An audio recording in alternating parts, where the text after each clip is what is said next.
Hello everybody, this is the part 8th of our discussion. We will start from question number 71. Question 71 क्या कह रहा है? ये बात कर रहा है पार्लियामेंट्री सिस्टम ऑफ गवर्नमेंट की। इस क्वेश्चन को सॉल्व करने का तरीका क्या है? सबसे पहले आप इंडिया के कंटेक्स्ट में सोचिए। इंडिया के कंटेक्स्ट में क्या सोचिए कि इंडिया में पार्लियामेंट्री सिस्टम ऑफ गवर्नमेंट है। तो हमको पता है कि भाई इंडिया में कैसे होता है, government is responsible to the parliament and can be remove by it. कैसे रिमूव करेंगे? नो कॉन्फिडेंस मोशन से। तो राइट आंसर ऑप्शन बी है। ऑप्शन सी भी देख लेते हैं भाई। Government is elected by the people can be remove by them, ऐसा कुछ भी नहीं है। गवर्नमेंट को रिमूव पार्लियामेंट ही करेगा नॉन कॉन्फिडेंस मोशन से, नो कॉन्फिडेंस मोशन से। Government is chosen by the parliament but can not be remove by it and before the completion of fix term, ऐसा भी कुछ नहीं है। फिक्स टर्म से पहले रिमूव कर सकता है parliament. All political parties in the parliament are representative in the government, ऐसा कुछ भी नहीं। हज़ारों पार्टीज़ हैं इंडिया में, सारी पार्टीज थोड़ी रिप्रेजेंटेड हैं पार्लियामेंट में। क्वेश्चन 72 देखते हैं। Which part of the constitution of India provides for ideals of a welfare state. Welfare state हमको पता है directive principle of state policy में दे रखा है।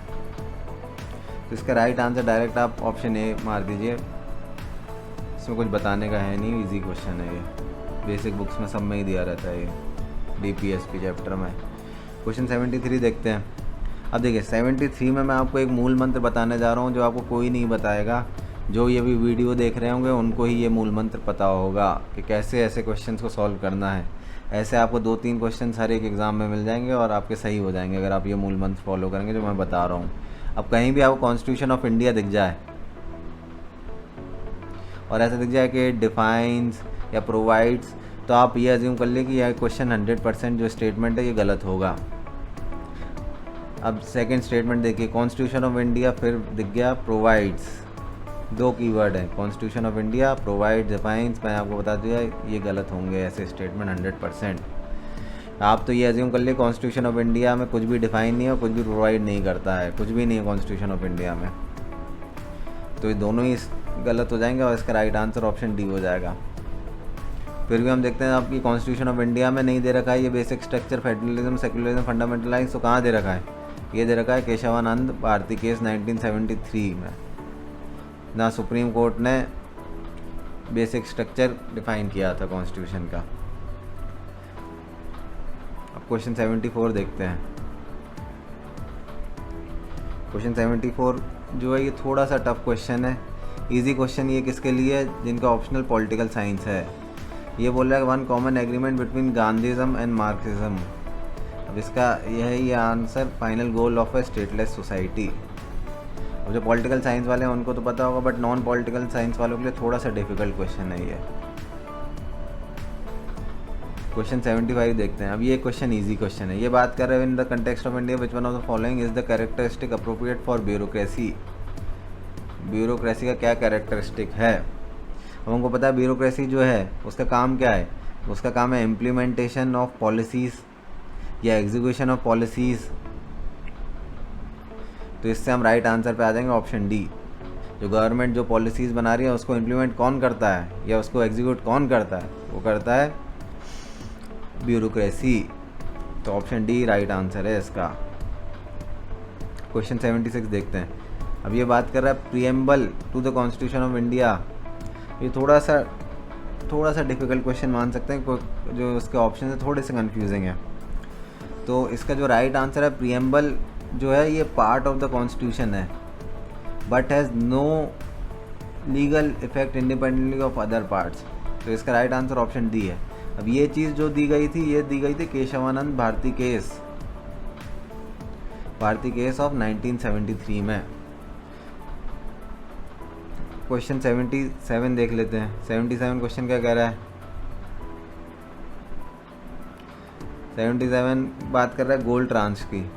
ये बहुत ही इजी बेसिक क्वेश्चन है, इकॉनमी का, हर एक किताब में मिल जाता है। इसका राइट आंसर है credit system granted by IMF to its members, option D. इसमें कुछ समझाने का नहीं है, बहुत ही इजी क्वेश्चन था ये। क्वेश्चन 78 देखते हैं। ये बात कर रहा है with reference to the provisions contained in part 4 of the constitution of India which of the following statement is are correct. अब पार्ट 4 में हमको सबसे पहले पता होना चाहिए क्या है पार्ट 4 में। पार्ट 4 में है DPSP, directive principles of state policy.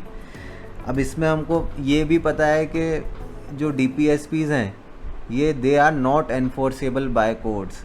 इसका मतलब क्या, दे आर नॉन जस्टिसिएबल या नॉन एनफोर्सेबल बाय कोर्ट्स।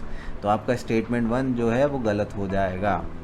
अब इसी का अपोजिट स्टेटमेंट 2 दे रखा है, they shall not be enforceable by any court. तो अगर 1 गलत है तो 2 तो सही होगा। अब स्टेटमेंट 3 क्या दे रखा है, the principle laid down in this part are to influence the making of laws by the state. बिल्कुल सही है।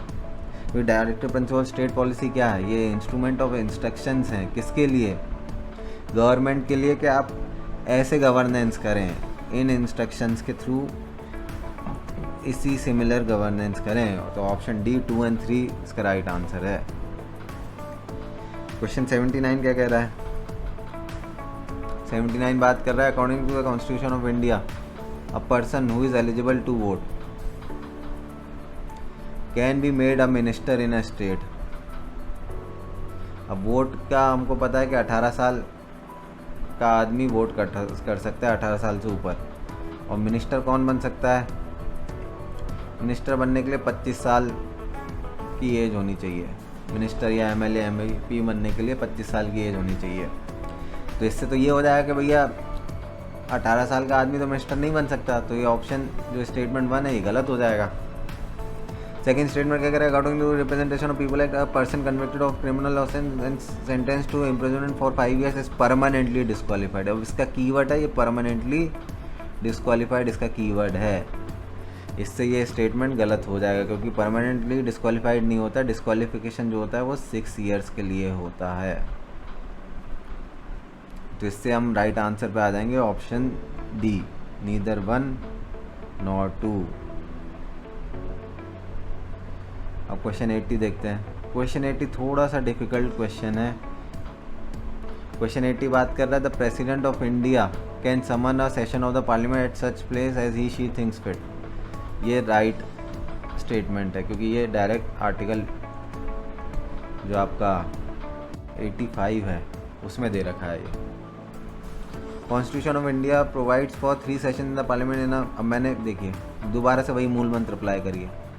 दूसरा क्वेश्चन ऐसा आ चुका है जिसमें यही सेम मूल मंत्र अप्लाई हो रहा है। कॉन्स्टिट्यूशन ऑफ इंडिया में हमने क्या सीखा है कि कुछ भी नहीं है, आप जहाँ भी ये देखें आप उसको ऑटोमेटिकली कैंसिल कर दो। Constitution of India provides for, constitution of India defines for, ऐसा कुछ भी नहीं है। कॉन्स्टिट्यूशन ऑफ इंडिया कोई भी नंबर ऑफ सेशन डिफाइन नहीं करता। तो सेकंड स्टेटमेंट गलत हो जाएगा। अब स्टेटमेंट थी, there is no minimum number of days that the parliament is required to meet in a year. ये सही है। तो इसका राइट आंसर ऑप्शन सी हो जाएगा, 1 और 3 ओनली। अब आगे क्वेश्चन हम नेक्स्ट पार्ट में डिस्कस करेंगे। Thank you very much.